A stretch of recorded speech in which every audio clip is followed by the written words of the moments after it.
What's up, everybody? Welcome to the In the Game podcast. I'm your host, Jordan Stacks on Stacks Latz. Let's go, y'all. Thank y'all for joining me. Got a good show planned for tonight. We're going to talk some NFL quarterback situations going on, some draft picks, etc., etc. And then obviously we are going to break down the Sweet 16.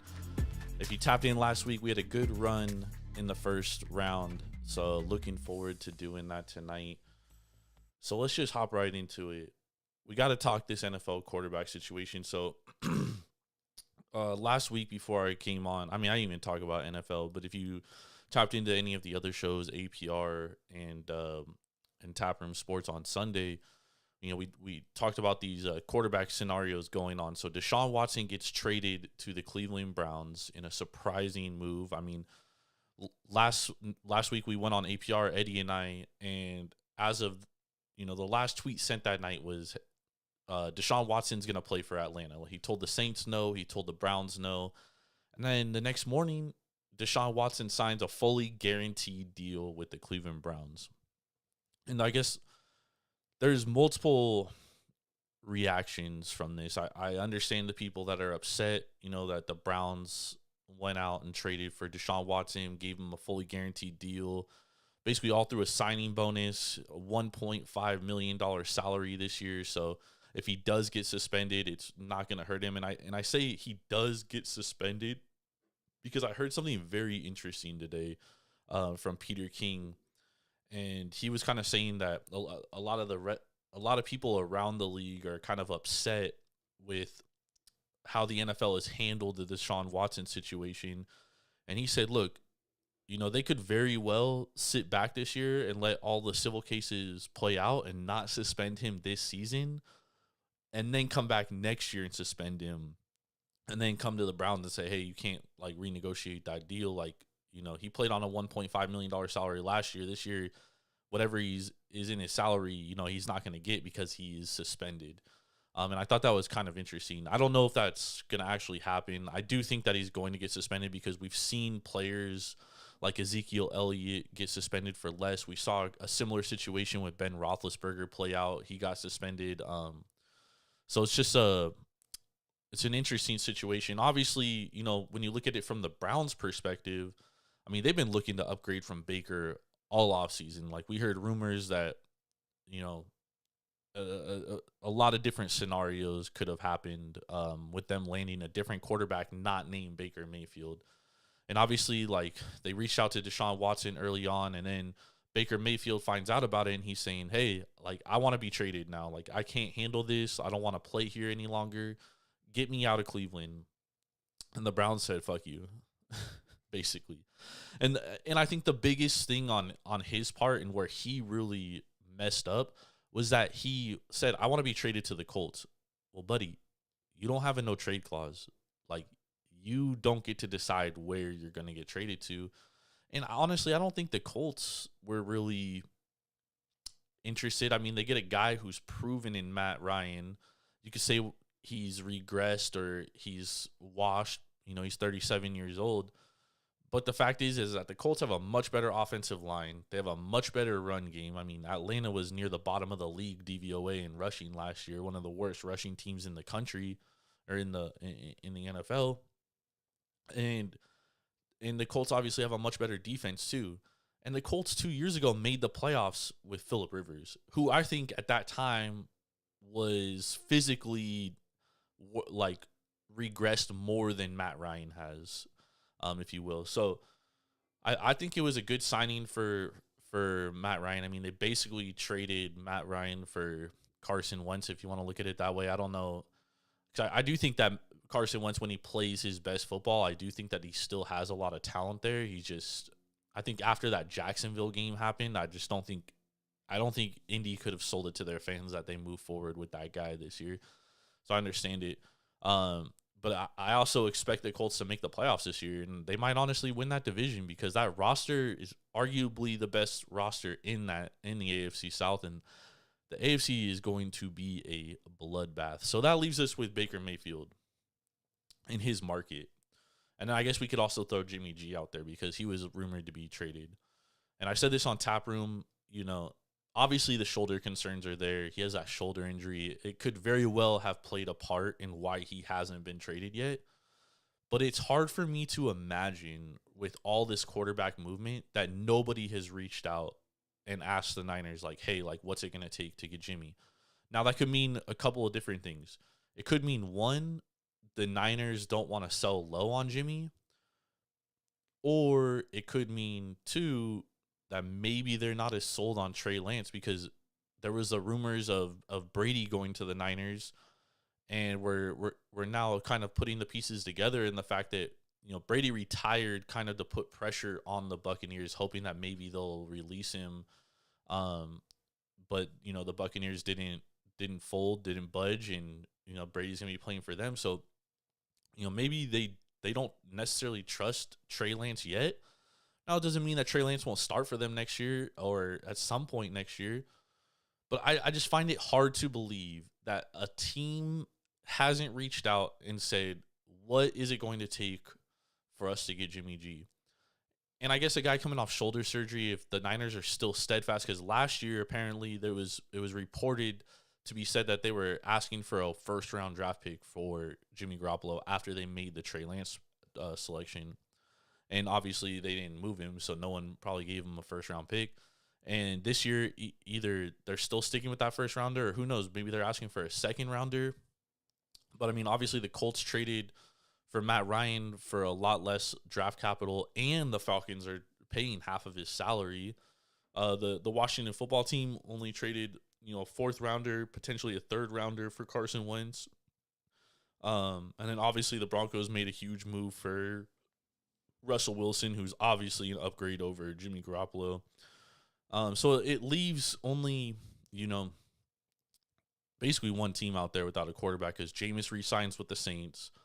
And the Panthers, I guess you could say, are still in the market, but they might be willing to go ahead and go forward with Sam Darnold because the talent's still there with Sam Darnold. I think it's a lot of what's upstairs. I mean, he still makes a lot of bad decisions, and I think that's the biggest thing about him. But Carolina is also drafting number 6, so they could very well take a Malik Willis, you know what I mean, and move forward with him. And I definitely do think that Malik Willis will be the first quarterback taken, and we're going to get there in a second. But really the only team left without a quarterback is the Seattle Seahawks. And what is Seattle trying to do? Because obviously you move off Russ, right? So they know that they're getting lesser of a guy. Obviously they have Drew Lock. They could definitely bring in a guy like Baker Mayfield. But I mean, at this point, his trade value has to be diminished because really nobody is going to be negotiating against anybody else. Like, you're negotiating against yourself. And at the same time, like, Cleveland, you know, what if Deshaun Watson does get traded? Is Baker really going to sit out? Like, does that really benefit him in the future if he sits out? Because if he doesn't play, I mean, next year it's like, how many teams are going to be out there, especially looking for a starting quarterback? So I think that if, you know, you're Baker Mayfield, if you're Seattle, you know, are you really trying to tank? Even if you do bring in Baker, you know, he does well, it could, you know, that could work out. Or he stinks it up and you have a high draft pick next year. But is Cleveland going to be willing to part with Baker Mayfield for maybe, I don't know, a 5th round draft pick at this point? Because is anyone really going to give up anything more? Okay, Baker's not going to play for you next year. I mean, good luck to him. You know what I mean? But interesting stuff going on in the NFL. But that brings us to the rookie QB class. And, you know, Kenny Pickett had his pro day yesterday. Malik Willis had his pro day today. Basically every team, you know, was out there for that. Kenny Pickett, you know, looked very good in his pro day. So did Malik Willis. They both did. Obviously, we still have these concerns about Kenny Pickett's small hands, smell like cabbage. You know, if you've ever seen Austin Powers, small hands, smell like cabbage. Carnies. But, you know, where does the first quarterback go? And right now, a lot of mocks have Malik Willis being taken number 1. Now, I have an interesting theory that whatever team gets Malik Willis is going to have to trade up to number 1, which puts Jacksonville in a great place because I don't think there is a true number 1 player in this draft, especially for a team like Jacksonville who already has their quarterback of the future in Trevor Lawrence. So if you're a team like, let's say, Detroit, or let's say Carolina, or let's say the Pittsburgh Steelers, are you willing to move up in the draft to take Malik Willis? Because I definitely think if Malik Willis falls to number 6 where Carolina is drafting, I think they're definitely going to take him at 6. So now it's about, where does someone that wants him later after Carolina, who are they going to have to trade with to get up? And I think automatically you trade up to 1, you get your guy because you're drafting before everybody else, obviously. So if you're obviously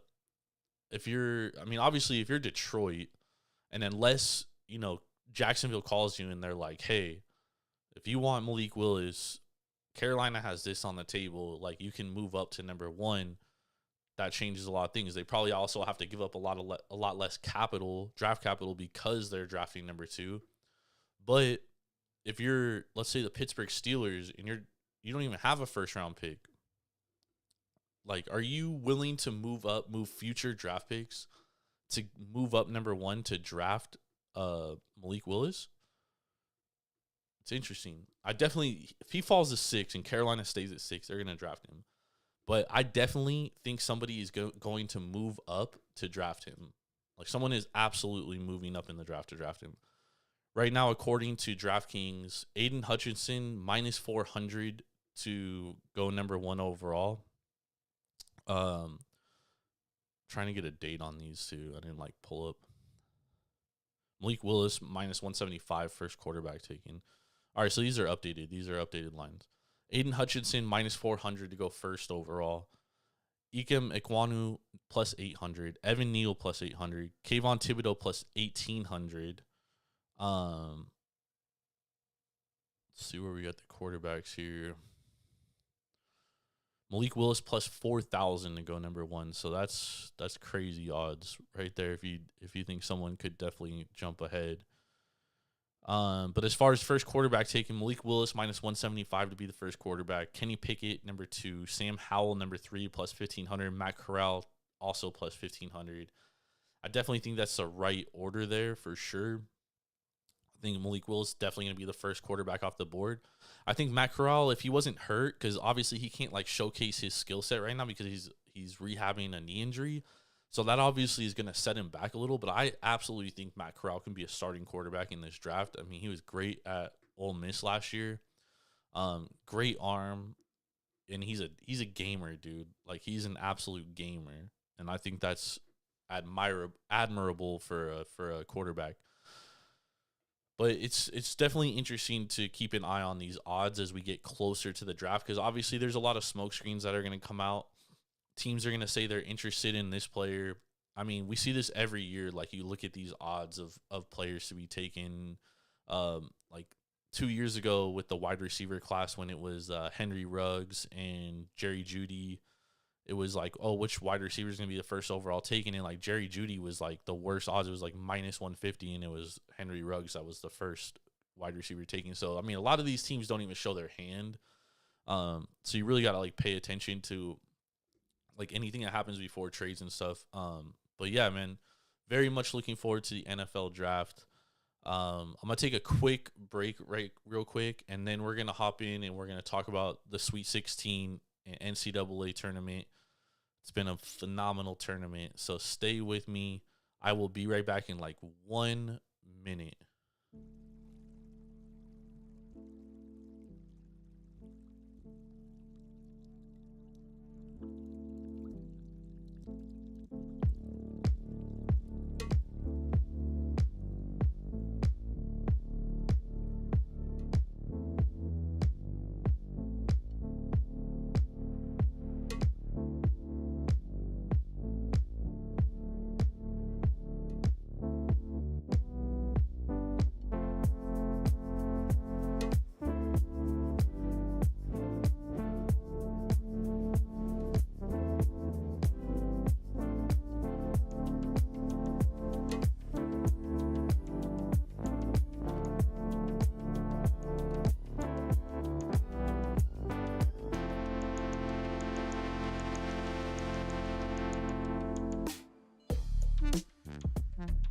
What's up? We back. Told you it was gonna be real quick. Had to pour myself another beer real fast. Nice little sour ale from Altamont Brewing Company, which Ben actually did a beer from them on Taproom Sports on Sunday. They're out of the Bay Area, so shout out to them. Let's go, y'all. Shout out to all of you for staying with me. Let's stay locked. Let's get back into this. We're gonna talk some NCAA tournament. So last weekend was bonkers, and I mean we call this March Madness for a reason. Like literally every single year something crazy happens. This year, St. Peter's run 15th overall, MAAC champions, a team that wasn't even pegged to be the favorite in the NAAC ends up winning the conference, getting into the tournament, and making some noise, man. Big upset over Kentucky, 85-79, and then in the second round, facing the Murray State Racers, beat them 70-60, and really controlled that game from start to finish. I mean, it's just been a great tournament. New Mexico State, who I told y'all last week, I said they were going to win their first game. I thought they could even beat Arkansas. That was a tough game. They just really couldn't get any offense going. Teddy Allen just could not get anything going. Arkansas really like double, triple teamed him and dared everybody else to beat him. And honestly, that's the thing about these mid majors really is they are what's the word? They're just not as deep as these top 5-6 seeds, these Power 5 conference teams. So it's interesting, but St. Peter's is a great defensive team. Obviously, top 25 in defense all season long. But they've not only have they been playing good defense, but they've really been able to score well. You know what I mean? They've been able to put the ball in the basket. Eatert's been really good. He's really been making a name for himself. So it's been a great tournament there. The Zags in Memphis game. I don't know if you watched that, but woo! Let's go, y'all. That was a game. And I told Ben on Taproom, I said, that game, if Memphis played anybody else, they win that game. Anybody but Gonzaga, they're moving on to the Sweet 16. Unfortunately, they got matched up with the Zags, who I personally feel like are the best team in the country. Drew Timme just went absolute bananas in that second half, scored over 21 points, really took it over. Chet Holmgren he put a lid on the basket, 5 blocks. And nobody on Memphis could really get anything at the rim easily in that second half. And even in the first half, and when he got in foul trouble, that's when Memphis really started to make their run. So that was something that was interesting to see. Arkansas, they beat New Mexico State, they beat Vermont, and it was a tough game against Vermont, and Vermont covered that game. I had Vermont with the points, so it was nice to see that.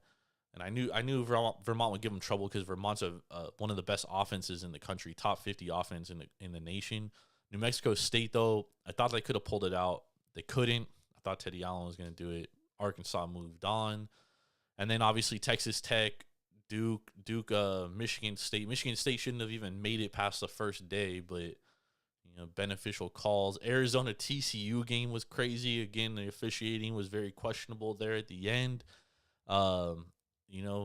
Could have gone either way. Houston absolutely dominated Illinois. That was a sight to see. Houston's a great team. Michigan is on a run, Juwan Howard, all that stuff went down with Greg Gard, the head coach of Wisconsin, gets suspended for 5 games. And, Michigan has looked really good. A very favorable matchup against Tennessee.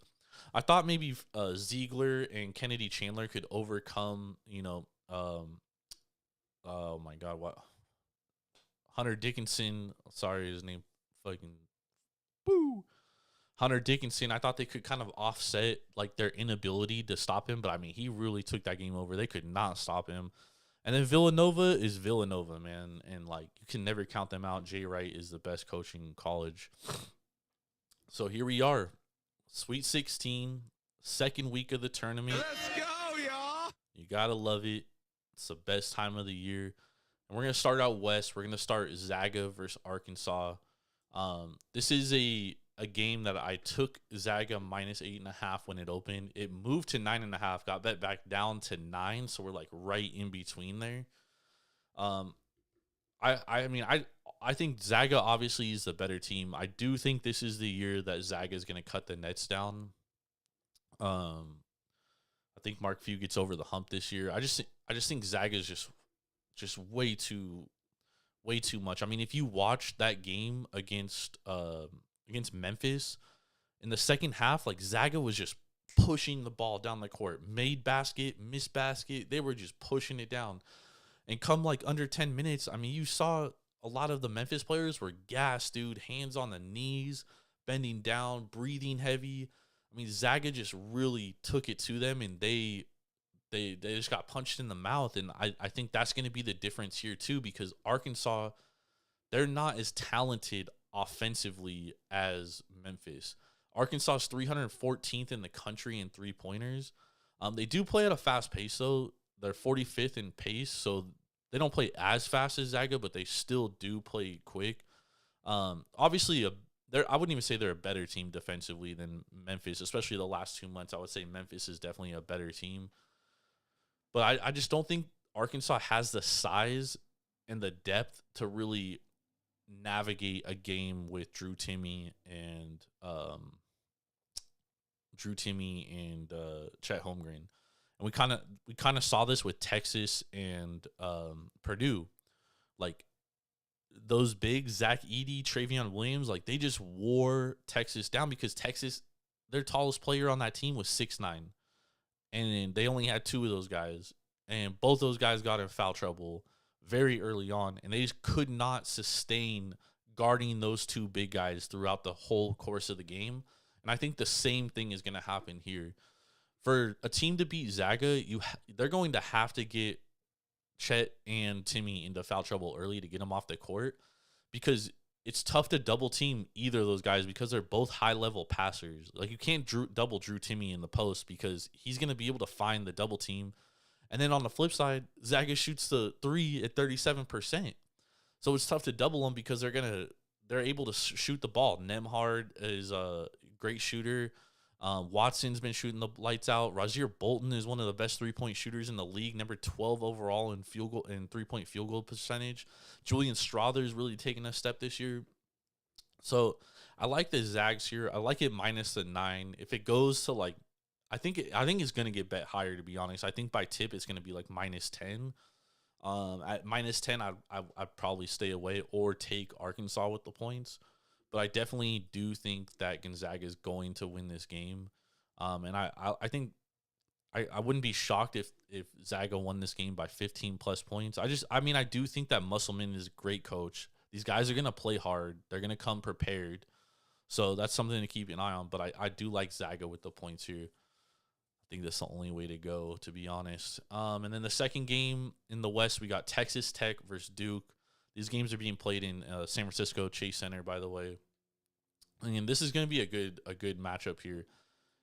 Because Duke, on one hand, great offensively, one of the best offensive teams in the country. They shoot the three ball well, 37%, top 10 in effective field goal percentage. And Texas Tech, on the flip side, number 1 in defense, 17th in opponent effective field goal percentage. And Texas Tech is not good at shooting the ball, and they really struggle to score. But I should kind of stay away from that because I said I like Montana State plus 16.5 because I wasn't sure that Texas Tech was going to be able to score enough. But I mean, Texas Tech really took care of business, and I mean that was the best offensive game I've seen from them all year. This line opened -1. It is still at Texas Tech -1. I think a lot of people are scared to take Texas Tech -1, to be honest, because they look at this and they're like, oh, well, you know, Paolo Banchero's a great player, but do not sleep on this Texas Tech team. Mark Adams has this team playing very well. Like I said, one of the best defenses in the country.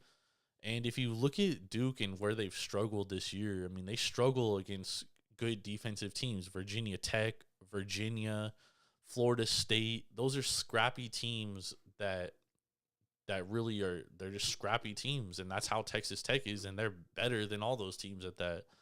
So I like Texas Tech minus the 1 point here. And I do think that we're gonna get a positive flip on this. I think we're gonna get like Duke -2. So you could take points with Texas Tech at +2, probably +1.5, somewhere around there. But I really like the way Texas Tech is playing. I mean, their only loss in the last month really their last 2 losses in the last month, Oklahoma State away in Kansas in the tournament, and they were really hanging with Kansas. Kansas is playing really well right now, one of the best teams in the country right now. So Texas Tech really took care of business against Montana State. I mean, they smacked them. Notre Dame took care of business 59-53. I think that this is going to come down to a possession. I think this is going to be a possession game. And I just think Texas Tech's defense they're just so good defensively, man. They just make your job so difficult. They don't allow a ton of points. I mean, dude, every team they face just struggles to score. So I'm gonna take Texas Tech. I'm gonna take Texas Tech here to win this game. I like Texas Tech. And then let's move on to the next conference. We're gonna go south. And we got Arizona and Houston in the first game. Now, this is a very interesting game because Houston is a very scrappy team. And if you watch them against Kofi Cockburn and Illinois, like they were doubling Kofi Cockburn on the catch and making him decide, and he wasn't really a great passer out of the double team. Now, the interesting thing with Houston here is that, Arizona, is that obviously Arizona has like much better athletes. Tubelis, Benedict Matherin, Christian Coloco, Kirk Kriisa, but they're also a very young team too. So Houston on the flip side is a very very experienced team, one of the most experienced teams left in the tournament. So I would not be shocked here if Houston won this game. And I picked Houston to win this game outright on Taproom on Sunday. I said I like Houston to win this game. I did not like how Arizona looked at the end of the game, and the reason being is we see this every year in the NCAA tournament. When a team gets in a slugfest with a lower seeded team, all that pressure is on that higher seed. All that pressure on that TCU game was on Arizona. And once TCU made it a game under 5 minutes, you could really see that pressure mount on Arizona. And they were making boneheaded mistakes, bad passes, terrible turnovers. And I mean, you got to credit TCU's defense too, but I mean, top level teams don't make those kind of turnovers. And to Arizona's credit, they came out with a W in that game. But if they play like they did against TCU against Houston, because Houston is a much better team than TCU at what TCU did to stay in that game and almost win it. So I like Houston here. Give me the points. I'll take them. I like a money line too. I think they're going to win that game outright. Could be a very, very, that might be the best game of the weekend, to be honest. And then we have Michigan versus Villanova. Michigan is on a roll. Hunter Dickinson played great against Tennessee. Tennessee was one of the hottest teams in the country coming into this game, and Michigan, I mean, they really handled that game, man. I mean, I shouldn't say they handled it the whole game because they were going back and forth for most of the game, but, Michigan came out on top. But Villanova is one of the best teams in the country, and to me, they have the best coach in the country. And I just think Villanova is just way too well balanced. I think they're going to win this game. Right now, the line, what do we got the line at right now? We got the line at 5.5. Opened at 5, went to 5.5. I think that's about right for the line movement. I think the Wildcats win this game. I would take Wildcats minus 5.5. I like the minus 5 even better, but I'll take the minus 5.5. Villanova just too good of a team. Michigan, Eli Brooks has been playing well too. Musa Diabate, obviously he's a freshman, but he's very long and can make things tough for teams. The one thing about Villanova is they don't have a ton of size, but they're so skilled in high level IQ type team that it doesn't really matter. Like they get the job done. So this could be I like them to win this game, to be honest. I like Villanova minus the 5. I just don't think Michigan has enough. And I think Jay Wright, you're giving him a week to game plan against Hunter Dickinson. Whew. Good luck. Good luck with that. So let's take Villanova there. And then we'll move on to the next game. In the Midwest, who do we got? We pulling it up. We got Kansas versus Providence. This could be a very good game too, except Kansas, I just think they're playing way too good a ball right now, to be honest. Obaji's playing well. Remy Martin is finally stepping it up. I mean, he had a major regression during the season, obviously adapting to a new role, but he has been a huge reason why Kansas is looking so good because he's taking a ton of pressure off of Obaji.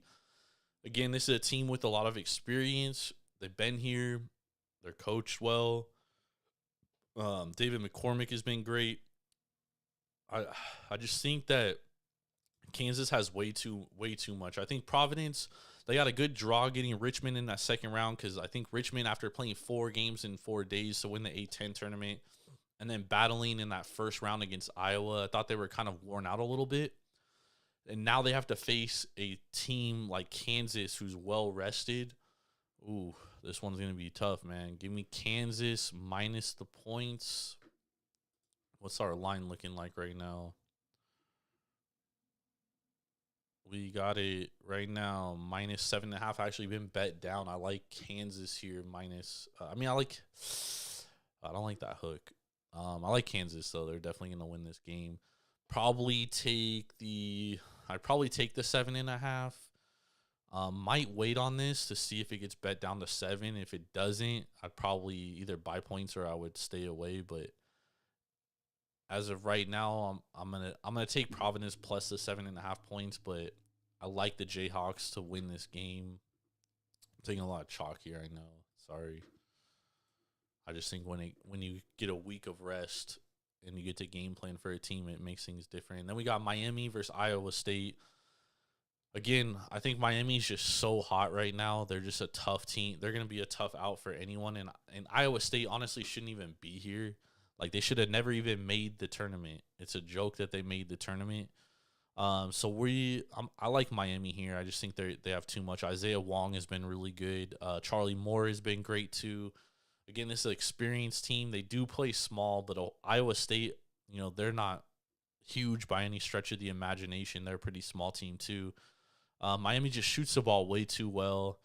Iowa State does defend the 3 well. We saw that against Wisconsin. I mean, they really shut Wisconsin's 3-point game down. They made it really tough on Johnny Davis. Couldn't really get anything going. But I think Miami is going to be too much for Iowa State here. I'm gonna take Miami minus the 2 points.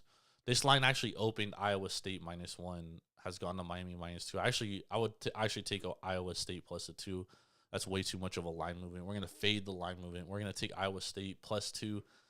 But I do think that Miami's gonna win this game. I do think it's gonna be one of those games that is a 1-possession game as well. So that's something to look out for. And then let's move to the last bracket here. Keep an eye on that line movement, though. If that line movement keeps trending towards Miami, definitely take Iowa State. If we come back to normalcy, like a pick'em game, definitely take Miami there. Let's move to the East. We got UNC versus UCLA. Right now, this game's a little tough because we don't know if Jaime Jaquez is going to play or how much he's going to play. Right now, the line is -2 UCLA, so we've seen a lot of money come in on North Carolina. This line opened -3. But a lot of that has to do with the fact that we don't know if Jaime Jaquez is going to play.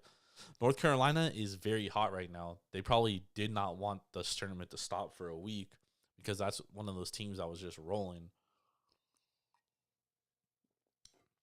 I think North Carolina has a lot of momentum. UCLA, though, a very good team. They were preseason Final Four type team. They've actually been playing a lot better of late. They had like a weird stretch where they lost 3 out of 4 games, but they've really bounced back. Their only loss in the last month and a half was to Arizona, who obviously is one of the best teams in the country. And then they beat a good Akron team, and they smacked a good St. Mary's team. If Jaime Jaquez is 100%, I like UCLA. I like UCLA here, and I like them -2.5 points. If I get less than a possession, I would definitely take UCLA. But with how North Carolina is playing right now, their length, their athleticism, this is the kind of team that UCLA's kind of struggled with all season, like Arizona, Oregon, USC. Those are long, athletic teams. So I'm gonna take North Carolina here right now until I know more about Jaime Jaquez and his status. But if I'm getting if I'm getting plus points and Hawkes is not 100% or he's not playing, I'm for sure taking North Carolina. If Jaime Hawkes is playing, I would take UCLA. And depending on what we hear of his status as well, because, I mean, ankle injury is tough, but give me North Carolina plus the 2.5 right now. And then St. Peter's and Purdue. St. Peter's has had a phenomenal run. Like, this has been a great story. Cinderella story, one for the ages, but it comes to an end. Purdue's just playing way too well right now. And they're coming off playing a better version of St. Peter's in Texas than St. Peter's, if that makes any sense. And I just think Travion Williams and Zach Edey are just way too big. Travion Williams, too, not only is he big, but he's such a good passer that, like, it's very tough to double team him because he's going to find open teammates. And Purdue's 4th in the country in three-point percentage. They shoot over 37% from three. So it's really tough to double their bigs because then you're leaving shooters wide open. I also think Jaden Ivey, one of the best players in the country, one of the most exciting players. I mean, he really took that game over down the stretch, and he was great. I mean, he didn't even score any points in the first half and really took it over. So I like Purdue here. I still like Purdue to make the Final Four. I think they're coming out of the East here. So give me Purdue and give me Purdue minus the points, which right now is at we got it at minus 12.5. It's actually come down. I like Purdue minus 12.5 here. Give me Purdue Boilermakers minus 12.5.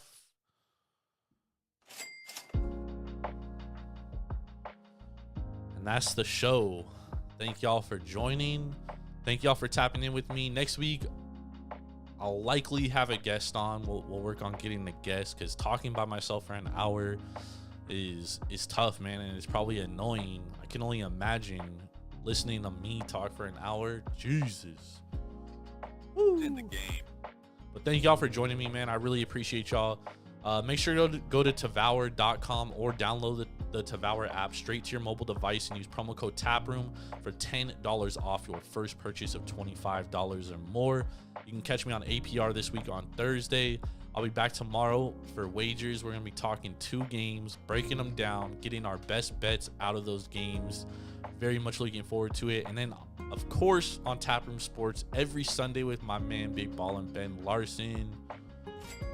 I'll catch y'all later. Enjoy March Madness. And let's get ready for some baseball. How about that?